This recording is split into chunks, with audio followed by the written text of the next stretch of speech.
Sunday school ക്ലാസ്സിൽ പഠിച്ച ത്യാഗം എന്ന കഥ നിങ്ങളോട് പറയാനാണ് ഞാൻ വന്നിരിക്കുന്നത്. ബാബിലോണിയ രാജാവായിരുന്ന നെബൂഖദ്നേസർ രണ്ടാമന്റെ ഭരണകാലത്ത് പ്രവാസികളായി ആ ദേശത്ത് വസിച്ച ശദ്രക്, മേശക്, അബേദ്നെഗോ എന്നീ ബാലകരുടെ കഥയാണിത്. നമുക്ക് കഥയിലേക്ക് കിടക്കാം. ബാബിൽ സംസ്ഥാനം നെബൂഖദ്നേസർ രാജാവ് ഭരിച്ചിരുന്ന കാലം രാജാവ് ദൂരസമഭൂമിയിൽ പൊന്നുകൊണ്ടൊരു ബിംബമുണ്ടാക്കി. ആ ബിംബത്തിന് 60 മുഴം ഉയരവും 6 മുഴം വണ്ണവും ഉണ്ടായിരുന്നു. അങ്ങനെ പ്രതിഷ്ഠാ ദിവസം രാജാവ് ആളയച്ച് വിളിച്ച പ്രകാരം എല്ലാവരും ഒന്നുകൂടി ബിംബത്തിന്റെ മുൻപിൽ നിന്നു.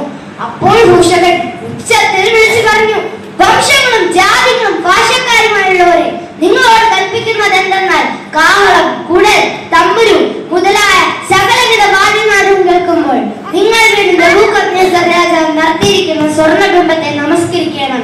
ആരെങ്കിലും വീണ്ടും നമസ്കരിക്കാതിരുന്നാൽ അവനെ ഈ നാഴികയിൽ തന്നെ എരിയുന്ന തീച്ചോളയിൽ ഇട്ട് കളയും.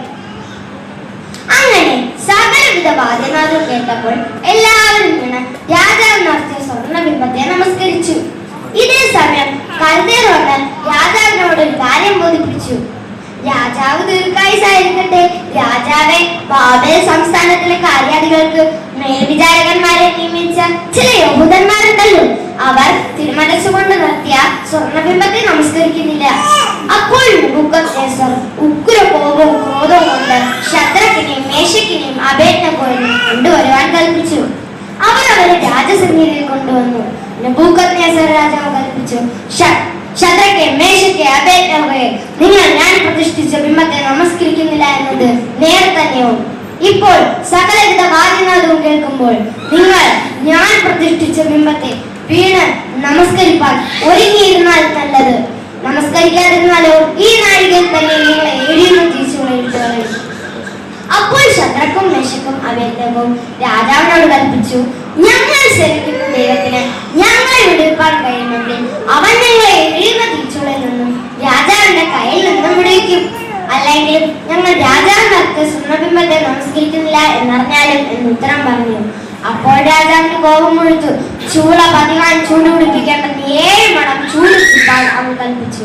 അവൻ തന്റെ സൈന്യത്തിലെ മഹാബലവാന്മാരായ പുരുഷന്മാരെ കൊണ്ട് അവരെ ബന്ധിച്ച് എരിയുന്ന തീച്ചൂളയിലിട്ട് കളയാൻ കൽപ്പിച്ചു.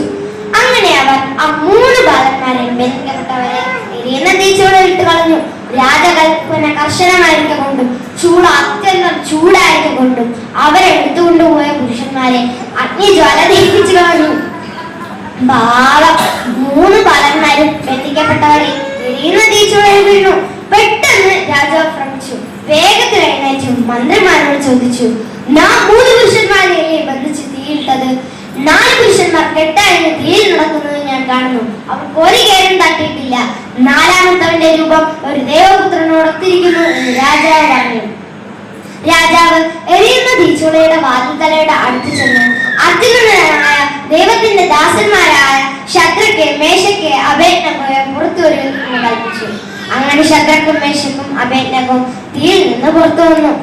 എല്ലാവരും വന്നുകൂടി ആ പുരുഷന്മാരുടെ ദേഹത്തിന് തീ പിടിക്കാതെ അവരുടെ തലമുടി കരിയാതെയും വരുന്നത് കണ്ടു. നെബൂഖദ്നേസർ രാജാവ് കൽപ്പിച്ചു, ശദ്രക്കിന്റെയും മേശക്കിന്റെയും അബേദ്നെഗോവിന്റെയും ദൈവം വാഴ്ത്തപ്പെട്ടവൻ. തങ്ങളുടെ ദേഹത്തെ ഏൽപ്പിച്ചു കൊടുത്ത തന്റെ ദാസന്മാരെ അവൻ സ്വന്തം ദൂതനയച്ച് വിടുവിച്ചിരിക്കുന്നുവല്ലോ. ഈ വിധത്തിൽ മറ്റൊരു ദൈവമില്ലായതുകൊണ്ട് ആരെങ്കിലും അവരുടെ ദൈവത്തിന് വിരോധമായി വല്ല തെറ്റും പറഞ്ഞാൽ അവനെ കഷ്ണം കഷ്ണമായി ശകലിക്കുകയും അവന്റെ വീട് കുപ്പക്കുന്നാക്കുകയും ചെയ്യുമെന്ന് ഞാനൊരു വിധി കൽപ്പിക്കുന്നു എന്ന് രാജാവ് പറഞ്ഞു. പിന്നെ രാജാവ് ശദ്രക്കിനും, മേശക്കിനും, അബേദ്നെഗോവിനും ബാബേൽ സംസ്ഥാനത്തെ സ്ഥാനമാനങ്ങൾ കൽപ്പിച്ചു കൊടുത്തു. കൂട്ടുകാരെ, ഈ കഥ നിങ്ങൾക്ക് ഇഷ്ടമായോ? ജീവനുള്ള ദൈവത്തിന് വേണ്ടി സ്വന്തം ജീവൻ ത്യജിക്കാൻ തയ്യാറായ ഈ ബാലന്മാർ ത്യാഗം ഒരു ക്രിസ്ത്യൻ മൂല്യമാണെന്ന് പഠിപ്പിക്കുന്നു. നമ്മുടെ ജീവിതങ്ങളെ ദൈവത്തിന് വേണ്ടി ത്യജിക്കാൻ നാം ഒരുങ്ങിയിരിക്കണം. അതിന് ദൈവം നമ്മെ സഹായിക്കട്ടെ. നന്ദി, നമസ്കാരം.